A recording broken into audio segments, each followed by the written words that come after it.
Hi, I'm Doniphan Moore with Doniphan Moore Interiors. I'm partnering with The Home and Holiday Warehouse to show you how to elevate your garland using natural elements.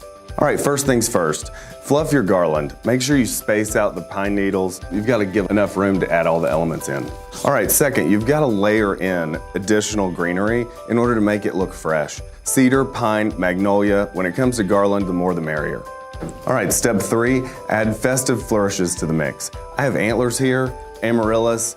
You can group your elements together and it looks really, really nice.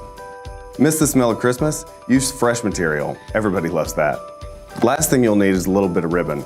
I like to use wired ribbon because it's easier to work with.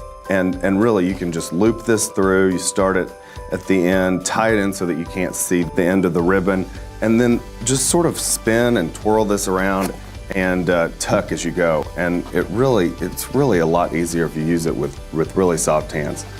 And that's it. For more tips like this, check out dmagazine.com.